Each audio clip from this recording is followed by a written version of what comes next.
ಮನೆ ಹತ್ತಿರ ಆಸ್ಪತ್ರೆ ಅಂತ ಹೋಗೋರೆ ಎಚ್ಚರ. ಈ ಸ್ಟೋರಿ ಕೇಳಿ ಸ್ವಲ್ಪ ಯಾಮಾರಿದ್ರು ಶಿವನ್ ಪಾದ ಸೇರೋದು ಗ್ಯಾರಂಟಿ ಆಗೋಗಿದೆ. ಇದು ಅಶ್ವಿನಿ ಆಸ್ಪತ್ರೆ ಅಲ್ಲ, ಸಾವಿನ ಆಸ್ಪತ್ರೆ ಅಂತ ಹೇಳ್ತಾ ಇದ್ದಾರೆ ಕುಟುಂಬಸ್ಥರು. ಏನಾಗಿದೆ ಅಂತ ನೋಡೋದಾದ್ರೆ, ವಾಂತಿ ಆಗ್ತಿದೆ ಡಾಕ್ಟ್ರೆ ಅಂತ ಆಸ್ಪತ್ರೆಗೆ ಬಂದ ವ್ಯಕ್ತಿ ಯಮಲೋಕ ಸೇರಿದ್ದಾರೆ. ಆಸ್ಪತ್ರೆಗೆ ದಾಖಲಾಗಿದ್ದ ಆಟೋ ಚಾಲಕ ಸೂಕ್ತ ಚಿಕಿತ್ಸೆ ಸಿಗದೆ ಸಾವನ್ನಪ್ಪಿದ್ದಾರೆ. ಡಾಕ್ಟರ್ ಮಂಚೇಗೌಡ ಮಾಲೀಕತ್ವದ ಅಶ್ವಿನಿ ಆಸ್ಪತ್ರೆಯಲ್ಲಿ ಈ ಘಟನೆ ನಡೆದಿದೆ. ಬೆಂಗಳೂರಿನ ಅಂದ್ರಹಳ್ಳಿ ನಿವಾಸಿ ರಾಮು 46 ವರ್ಷ ಮೃತ ದುರ್ದೈವಿ. ಪತ್ನಿ ಹಾಗೂ 2 ಮಕ್ಕಳಿಗೆ ಆಧಾರವಾಗಿದ್ರು ಆಟೋ ಚಾಲಕ ರಾಮು. ಬೆಳಗ್ಗೆ 10 ಗಂಟೆಗೆ ಆಸ್ಪತ್ರೆಗೆ ದಾಖಲಾಗಿದ್ದಾರೆ. ಆಟೋ ಚಾಲಕ ರಾಮು ಮಧ್ಯಾಹ್ನದ ವೇಳೆಗೆ ಮೃತಪಟ್ಟಿದ್ದಾರೆ. ವೈದ್ಯರಿಲ್ಲದೆ ಬರೀ ನರ್ಸ್ಗಳೇ ಚಿಕಿತ್ಸೆ ನೀಡಿದ್ದಾರೆ ಅಂತ ಆರೋಪ ಕೇಳಿಬಂದಿದೆ. ಜೂನಿಯರ್ ಆರ್ಎಂಪಿ ವೈದ್ಯೆ ಹಾಗೂ ನರ್ಸ್ಗಳು ಚಿಕಿತ್ಸೆಯನ್ನ ನೀಡಿದ್ದಾರೆ. ಸರಿಯಾದ ಚಿಕಿತ್ಸೆ ನೀಡದೆ ವೈದ್ಯರ ನಿರ್ಲಕ್ಷ್ಯದಿಂದ ಸಾವನ್ನಪ್ಪಿದ್ದಾರೆ ಅಂತ ಕುಟುಂಬಸ್ಥರು ಆರೋಪ ಮಾಡ್ತಿದ್ದಾರೆ. ಇನ್ನು ಮೃತದೇಹದ ಮುಂದೆ ಪತ್ನಿ ಸವಿತಾ ಹಾಗೂ ಮಕ್ಕಳು ಗೋಳಾಟ ನಡೆಸ್ತಾ ಇದ್ದಾರೆ. ಘಟನೆ ಸಂಬಂಧ ಬ್ಯಾಡರಹಳ್ಳಿ ಪೊಲೀಸ್ ಠಾಣೆಯಲ್ಲಿ ಪ್ರಕರಣ ದಾಖಲಾಗಿದೆ. ಸಾಮಾನ್ಯವಾಗಿ ಏನ್ ಹುಷಾರಿಲ್ಲ ಅಂದ್ರೂ ತಕ್ಷಣ ಯಾವ ಆಸ್ಪತ್ರೆ ಹತ್ರ ಇದೆ ಅಲ್ಲಿಗೆ ಹೋಗ್ತೀವಿ. ಹಾಗೆ ಹೋದವರಿಗೆ ಈ ರೀತಿ ದುರ್ಘಟನೆ ಸಂಭವಿಸಿದೆ.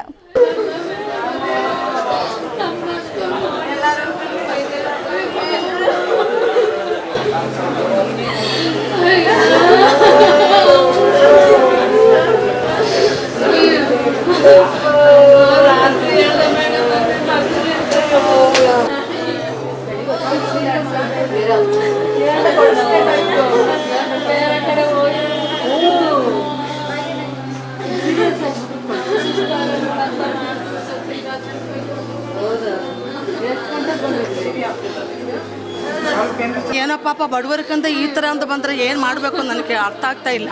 ಅವ್ರಿಗೆ ಆಗಲ್ಲ ಅಂದರೆ ಅವ್ರು ಫಸ್ಟೇ ಬೇರೆ ಕಡೆ ಒಂದು ಕಡೆ ಕಳಿಸಿದ್ರೆ ಪಾಪ ಅವನು ಜೀವ ಅಪಾಯ ಆಗ್ತಾ ಇರಲಿಲ್ಲ. ಏನಕ್ಕೆ ಅಂದರೆ ಅಮಾಯಕರಂತ ತಿಳ್ಕೊಂಡು ಈ ಥರ ಮಾಡೋದು ದೊಡ್ಡ ತಪ್ಪಲ್ವಾ ಸರ್? ಪಾಪ ಬಡವರು ಏನು ಮಾಡಬೇಕು ಅಂತೇಳಿ ಅವನು ಅಂಥ ಕಂಡೀಷನ್ ಆಗಿ ಏನೋ ಬಂದರೆ ಅವ್ರು ಇಲ್ಲಿ ಕರ್ಕೊಂಡು ಬರ್ತಾ ಇರಲಿಲ್ಲ. BJC ಕರ್ಕೊಂಡು ಹೋಗು ಅಂತ ಕೇಳಿದ್ರು. ಬಟ್ ಅದಕ್ಕೆ ಕೆಪಾಸಿಟಿ ಅವ್ರಿಗೆ ಇತ್ರ ಇಲ್ಲಿ ಕರ್ಕೊಂಡು ಹೋಗ್ಬೋದಾಯಿತು. ಬಟ್ ಅಂಥ ಕಡೆನೇ ಬಂದರೆ ಅವ್ರು ಹೇಳ್ಬೋದಾಯ್ತಲ್ವಾ, ಈ ಥರ ಇತ್ತು, ನೀವು ಬೇರೆ ಕಡೆ ಕರ್ಕೊಂಡು ಹೋಗ್ರಿ ಅಂತ.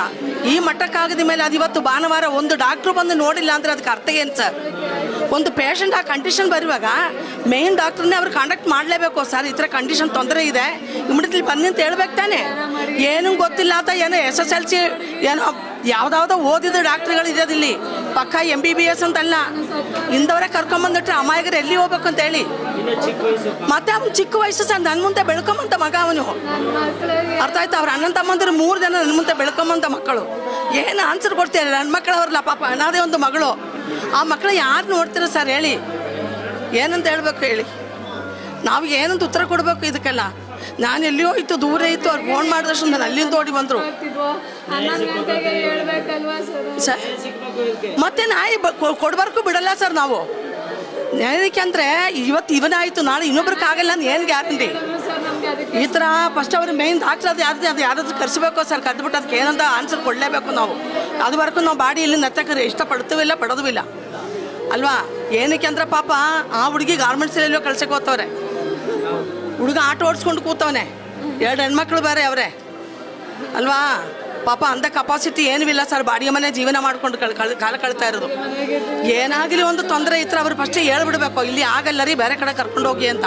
ಅವ್ರಿಗೇನೋ ಗ್ಲೂಕೋಸ್ ಇಲ್ಲ, ಅದು ಏನು ಹಾಕಿದೋ ಅಂತ ಅವ್ರಿಗೇನು ಗೊತ್ತಿರುತ್ತೆ? ಯಾವುದೋ ಡಾಕ್ಟ್ರ್ ಇದೆಯಾ? ಅದೇ ಕೇಳ್ತಾ ಇದ್ದೀನಿ. ಏನಿದೆ ಇಲ್ಲಿ ಒಬ್ಬರು ಒಂದು ಪೇಷಂಟ್ಗೆ ಅಡ್ಮಿಟ್ ಮಾಡಬೇಕಂದ್ರೆ ಅದನ್ನ ತಕ್ಕನಂತೆ ಏನಾಗಲಿ ಒಂದು ಇರಬೇಕು. ಏನಿದೆ ಅಂತ ಹೇಳಿ, ಏನಂತ ಆನ್ಸರ್ ಕೊಡಬೇಕು ಹೇಳಿ? ಅದಕ್ಕೆ ಒಂದು ಹೇಳ್ತೀನಿ ಕೇಳಿ ಸರ್, ಅದು ಮೇಯ್ನ್ ಯಾರಿದೆ ಅವರು ಬರಲೇಬೇಕು. ಅದು ಏನಾಗಲಿ ಅದು ಪನಿಷ್ಮೆಂಟ್. ನಾವು ಒಂದು ಹೇಳ್ತೀನಿ ಕೇಳಿ, ಯಾರೋ ಬರಲಿ, ಯಾವ MB ಆಗಲಿ MLA ಆಗಲಿ ಬರಲಿ, ಬಟ್ ನಮ್ಮ ಹುಡುಗನ ನ್ಯಾಯ ಸಿಕ್ಕವರೆಗೂ ನಾವು ಬಿಡಲ್ಲ ಸರ್. ವಾಮಿಟ್ ಮಾಡ್ಕೊತಿದ್ರು ಅಷ್ಟೇ ಸರ್. ಸುಸ್ತಾಗ್ತಿತ್ತು ಅಂತ ಕರ್ಕೊಬಂದ ಸರ್ ಅಷ್ಟೇ. ನಾವು ಆಸ್ಪತ್ರೆ ರಾತ್ರಿನೇ ಹೋಗೋಣ ಅಂದ, ಬೇಡ ಬೆಳಗ್ಗೆ ಹೋಗೋಣ ಬಿಡಿ ಅಂದ್ಬಿಟ್ಟು ಬೆಳಗ್ಗೆ ಕರ್ಕೊಂಡು 10 ಗಂಟೆಗೆ ಕರ್ಕೊಬಂದ ಸರ್. ಅವರು ಇಂಜೆಕ್ಷನ್ ಕೊಟ್ಟರು, ಏನು ಕೊಟ್ಟರು ಅಂತ ಸುಸ್ತಾಗ್ತೈತೆ ಅಂತ ಕೊಟ್ಟರು. ಆಮೇಲೆ ಬೇರೆ ಕಡೆ ಕರ್ಕೋಗಿ ಅಂತಲೂ ಹೇಳಿಲ್ಲ ಸರ್ ಅವರು. ನಮಗೇನು ಹೇಳ್ದಂಗೆ ಹಿಂಗೆ ಮಾಡಿಬಿಟ್ರು. 10 ಗಂಟೆಗೆ ಬಂದ ಸರ್. ನಾವು 10 ಗಂಟೆಲ್ಲ ಹೇಳಿದೆ ಬೇರೆ ಕಡೆ ಕರ್ಕೊ ಹೋಯ್ತಿದ್ದು. ಏನು ಹೇಳಿಲ್ಲ ಸರ್, ಚೆನ್ನಾಗೇ ಇದ್ದ ಸರ್, ಚೆನ್ನಾಗೇ ಬಂದ, ಗಂಜಿ ಕುಡ್ಕೊಂಡು ಎಲ್ಲ ಮಾಡ್ಕೊಂಡು ಬಂದ. ನನ್ನ ಜೊತೆನೇ ಕೆಲ್ಸಕ್ಕೆ ಹೋಗ್ಬೇಡ ಇವತ್ತು ಕನೆ ಮನೇಲೇ ಇರು ಅಂತಂದ ಅಷ್ಟೇ. ಇಲ್ಲ ಬೈಕಲ್ಲಿ ಕರ್ಕೊಬಂದ ಸರ್, ನಡ್ಕೊಂಡು ಚೆನ್ನಾಗೇ ನಮ್ಮ ಭಾವ ಇದ್ರು, ಅವ್ರ ಜೊತೆ ಬಂದು ಚೆನ್ನಾಗೇ ಇದ್ದ ಸರ್, ಚೆನ್ನಾಗೇ ಮಾತಾಡ್ದ. ನಡಿ ಮನೆಗೆ ಹೋಗೋಣ ಅಂತ ಹೇಳ್ದೆ ಸರ್ ಅಷ್ಟೇ. ಅವ್ರೇನು ಹೇಳಲಿಲ್ಲ. ಕರ್ಕೊಂಡೋಗಿ ಅಂದ್ರೆ ನಾವು ಬೇರೆ ಕಡೆನಾರ ಹೊಂಟೋಯ್ತಿದ್ದೋ. BGSಗೆ ಹೋದ್ರೆ ದೂರ ಆಗುತ್ತಲ್ಲ ಅಂತ ಇಲ್ಲಿ ಸುಸ್ತಕ್ಕೆ ಒಂದು ಸ್ವಲ್ಪ ಇಂಜೆಕ್ಷನ್ ಕೊಡ್ತಾರೆ ಅಂತ ಕರ್ಕೊಬಂದ ಸರ್. ಏನಿಲ್ಲ ಸರ್, ಅವ್ರು ರಿಪೋರ್ಟ್ ಬರಲಿ ಅಂದ್ಕೊಂಡು ಏನು ಹೇಳೇ ಇಲ್ಲ ಅವರು. ಡಾಕ್ಟ್ರು ಯಾರು ಒಬ್ಬರು ನೋಡಿದ್ರು, ದೊಡ್ಡ ಡಾಕ್ಟ್ರು ಬಂದಿಲ್ಲ ಸರ್. ಏನು ಆಗಲ್ಲ ಅಂತ ಹೇಳಿದ್ರು ಸರ್ ಅವರು. ಅದಕ್ಕೆ ಇಲ್ಲೇ ಉಳ್ಕೊಂಡು, ಇಲ್ಲಾಂದ್ರೆ ಡಿಸ್ಚಾರ್ಜ್ ಮಾಡ್ಕೊಂಡು ಕಳ್ಕೊಂಡು ಹೋಗ್ತಿದ್ದೋ. ವಾಸಿ ಆಗುತ್ತೆ, ಏನೂ ಆಗಲ್ಲಮ್ಮ, ಗಂಟ್ಲ ಇದಾಗೈತೆ ಅಷ್ಟೇ, ವಾಮಿಟ್ ಆಗಿರೋದಕ್ಕೆ ಬೆಳಗ್ಗೆ 2 ಸರಿ ಅಂತ ಅಂದರು ಅವ್ರು ಅಷ್ಟೇ. ಇಲ್ಲೇನೆ ಸರ್ ಬಂದು ಇಲ್ಲೇ ಅಡ್ಮಿಂಟ್ ಆಗಿರೋದು. ಬಂದು ಏನೇ ಗ್ಲೂಕೋಸ್ ಹಾಕೋರು ಅದೊಂದು ಹಾಕೋರು ಅಷ್ಟೇ ಸರ್ ಹೋಗಿರೋದು, ಇನ್ನೇನೋ ತೊಗೊಂಡಿಲ್ಲ.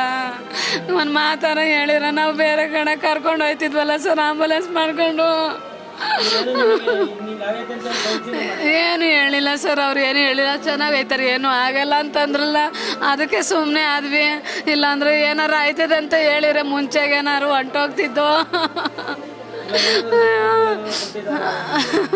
ಏನು ಕೊಟ್ರು, ಏನೋ ಸ್ಲಿಪ್ ಕೊಟ್ರು, ಅದು ಒಂದೇ ಸರ್ ನಮ್ಗೆ ಗೊತ್ತಿರೋದು, ನಮ್ಗೇನು ಗೊತ್ತಿಲ್ಲ.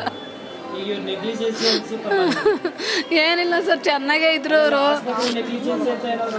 ಯಪ್ಪ ನೋಡಿ ಸರ್, ಕೇರೆ ತಗೊಳಲ್ವಲ್ಲ, ಹೆಂಗೆ ಸರ್ ಚೆನ್ನಾಗಿರ್ತಾರೆ ಅಂತ ಹೇಳ್ಬಿಟ್ಟು ಈ ಗತಿ ಮಾಡೋರಲ್ಲ ಸರ್. 10 ಗಂಟೆಗೆ ಬಂದ್ವಲ್ಲ, 11 ಗಂಟೆಗೆ ಆಗಲ್ಲಮ್ಮ ಕರ್ಕೊಂಡು ಹೋಗ್ರಿ ಅಂದಿರು, ನಾವು ಹೊಂಟೋಗ್ತಿದ್ವಲ್ಲ ಸರ್, ಅಷ್ಟೇ ನಾವು ಹೇಳೋದು.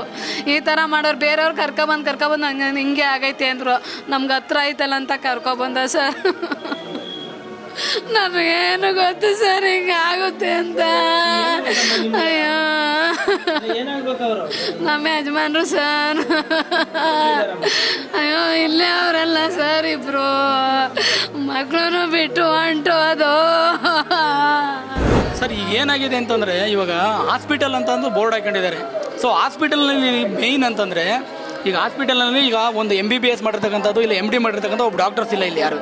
ಒಂದು ಎರಡನೇ ದಿನ ಏನಂತಂದ್ರೆ ನೋಡಿ, ಬಂದು ನಮ್ಮ ಸ್ನೇಹಿತರು ರಾಮು ಅಂತ, ಏನಾಗಿದೆ ಕರ್ಕೊಂಬಂದು ಅಡ್ಮಿಟ್ ಮಾಡಿ ನಾವು ಕಣ್ಬಂದು ನಾವಿಲ್ಲೇ ಇದ್ದು, ಏನಾಗಿದೆ ಚೆನ್ನಾಗೇ ಇದ್ದ ಮನುಷ್ಯ.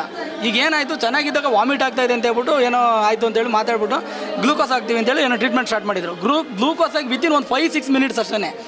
ಅವನಲ್ಲಿ ಏನಂತಂದರೆ ಬಾಡಿಲಿ ರಿಯಾಕ್ಷನ್ ಇಲ್ಲ. ನಾವು ಕಣ್ಮುಂದೆ ನೋಡ್ತಾ ಇರೋದು ನಾನು, ರಿಯಾಕ್ಷನ್ ಇಲ್ಲ. ನೋಡಿ ಅಂತಂದರೆ ಅಟ್ಲೀಸ್ಟ್ ಅವ್ರು ಬಂದು ಏನಂತಂದರೆ ಕರೆಕ್ಟಾಗಿ, ಈಗ ಅವನು ಡಾಕ್ಟ್ರು ಅಂತ ಹೇಳಿದ್ರೆ BMS ಮಾಡಿದ್ದಾರೆ ಅಂತ ನಾವು ಕೇಳಿದ್ದು, ಏನು ಮಾಡಿದ್ದೀರಾ ನೀವು ಅಂತಂದರೆ BMS ಮಾಡ್ರೂ ಇವಾಗ ಗ್ಲೂಕೋಸ್ ಆಗೋಕ್ಕೆ ಮತ್ತು ಇಂಜೆಕ್ಷನ್ಸ್ ಮಾಡೋಕ್ಕೆ ಯಾವ್ದಾರು ಒಂದು ಇದೆಯಾ? ಒಬ್ಬರು MBBS ಮಾಡ್ರೆ ಒಬ್ಬರು ಇಂಜೆಕ್ಷನ್ ಮಾಡೋದು ಒಂದು ಇದಿರಲ್ಲ, ರೂಲ್ ಇಲ್ಲ ಹಾಕಿಸು. ಈಗ ಏನಂತಂದರೆ ಅಟ್ಲೀಸ್ಟ್ ಅಷ್ಟು ಆಯಿತು. ಇವಾಗ ಏನೋ ಒಂದು ಈಗ ಹಾರ್ಟ್ಬೀಟ್ ಏನೋ ನಿಂತೋಗಿದೆ ಅಂತಂದರೆ ಒಂದು ಫಸ್ಟ್ ಏಡ್ ಮಾಡೋಕ್ಕೆ ಒಂದು CPR ವ್ಯವಸ್ಥೆ ಇಲ್ಲ ಇಲ್ಲಿ ಹಾಸ್ಪಿಟಲ್ಲು, ದೊಡ್ಡ ಹಾಸ್ಪಿಟ್ಲು. ಇದು ಕ್ಲಿನಿಕ್ಕಿಂತ ಕಡೆಯಾಗಿದೆ ಆ್ಯಕ್ಚುಲಿ ಇದು ಹಾಸ್ಪಿಟಲ್ ಅಂತಂದರೆ. ಈಗ ಅವನು ಆ ಸಾವಿಗೆ ಈ ಹಾಸ್ಪಿಟಲ್ ಕಾರಣ. ಯಾಕೆಂತಂದ್ರೆ ನಾವು ನೋಡೋಕೆ ಹೋದ ಸಾವುನಕ್ಕಿಂತ ಕೊಲೆಯಿಂದ ಒಂದು ಲೆಕ್ಕಾಚಾರಕ್ಕೆ ನಾವು ಹೇಳ್ಬೇಕಾಗತ್ತೆ. ಈಗ ಅವ್ರ ಮಕ್ಕಳು ಹೆಂಡ್ತಿಗೆ ಯಾರಿದ್ದಾರೆ? ಯಾರೂ ಇಲ್ಲ.